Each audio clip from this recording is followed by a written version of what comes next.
I got very panicked because I could see flames right behind our house on the hills, on the ridge, and that's when I started getting ready. I ran upstairs long enough to get my purse and the car keys, and by the time I ran downstairs, our house was on fire. The winds were out of control. It's amazing how fast the whole thing happened. It was a blizzard of embers. Fire kept coming closer, and it was becoming extremely smoky. I could really feel the heat of the fire barreling right down on our home. It was absolutely, it was like Armageddon.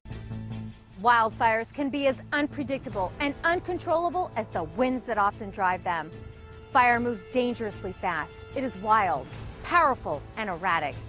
You never know when or where a fire will start or end. I'm Lynette Round, Community Relations and Education Supervisor. The Wildland-Urban interface is a beautiful place to live, but it doesn't come without its risks. Living near wildland means you can expect fire. Don't wait until an evacuation is ordered or until you and your property are threatened by wildfire to ask, what should I do? Rather, the time to prepare is now, so you can go early when the fire comes. Traditionally, like most of the fire service, when an emergency happens, we need to evacuate an area. We would give direction to local law enforcement and give them the perimeter of what needed to be evacuated. People have always listened to our fire prevention messages, but there wasn't really the hook into getting them to understand how to become part of the solution. Now they understand that if they do want to protect their property, that they have to start doing something about it. In this video, we will be discussing the Ready, Set, Go program. This wildfire action plan will help you get your home and property ready for the next wildfire. It will show how to set up your evacuation kit and plan so you can go at a moment's notice, well ahead of the advancing wildfire. There are two major ways to make your home wildfire ready so you can go early as the fire approaches. The first step in preparation is adding or retrofitting your home with fire-resistive building construction features. Hardening the home is a relatively recent term within the last 10 years or so in the fire service that describes a homeowner's self-assessment of their structure, their residence, and with some focused attention on areas that are vulnerable to a wildland fire. You really do need to focus on a non-combustible roof. Those vents under the eaves are of particular vulnerability. Replace whatever's covering them currently with a wire mesh with openings no greater than 1/8 inch. You can change the eave construction by encapsulating them.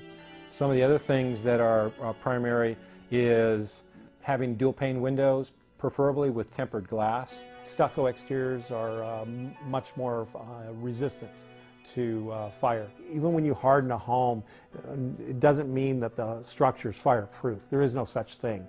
Every home can burn when the conditions get worse enough. To get more information on making your home and property wildfire ready, check with your local fire department or statewide fire service agency.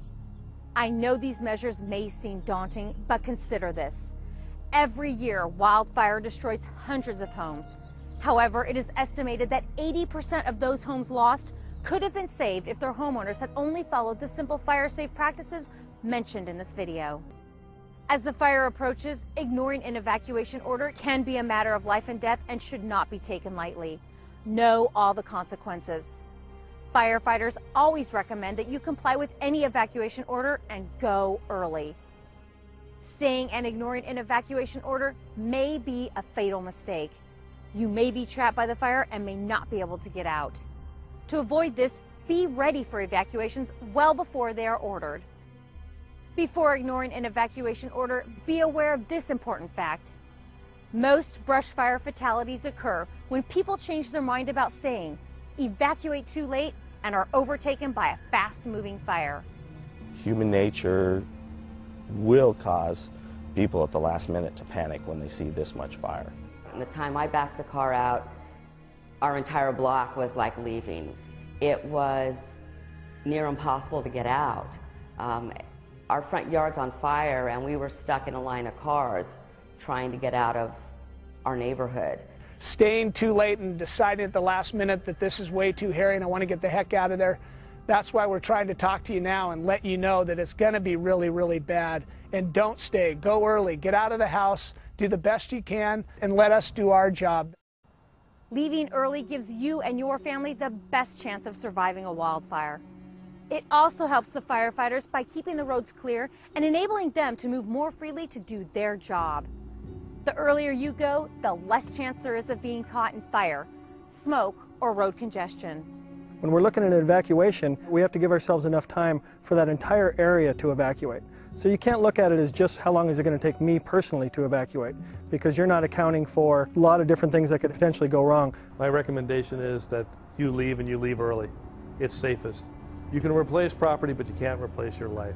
If we wait too long and all of a sudden now the roads are being clogged with cars and people trying to get in and out and our apparatus trying to get into the areas to try and protect them, it makes it really difficult for us to do our job. We're not looking at your property only. We're looking at an entire community and all the things that could go wrong. If you stay and ignore an evacuation order, be prepared to endure extreme and unbearable conditions for hours. You will be way dead before the flames ever reach you. What will kill you is the superheated air that precedes the flames. It's going to come up and over the house, around the house. It will act just like water, and you will not be able to breathe it. It is definitely the diciest situation any firefighter will ever be in, and you have to be on top of your game. We can have embers the size of 50-cent pieces blowing from miles away and literally sideways for hours. And the smoke is going to, as it comes in, it's going to darken the skies. It's going to be difficult to see. We know when that environment comes down the hill, that giant fire front comes, that all the things that come with it that make breathing and seeing and all those things near impossible. So we're not talking about, oh, we're just going to hang out here for 10 minutes till the fire goes through. We're talking about several hours of patrolling your property, putting out small fires, breathing that smoke the whole time. We can replace houses. I know it's devastating and no one wants to lose their possessions, but no one wants to lose a family member. In the end, remember, your safety and the safety of your family should be your #1 priority. Your actions affect more than just yourself. It's a high-risk gamble to stay during a wildfire. Before ignoring an evacuation order, know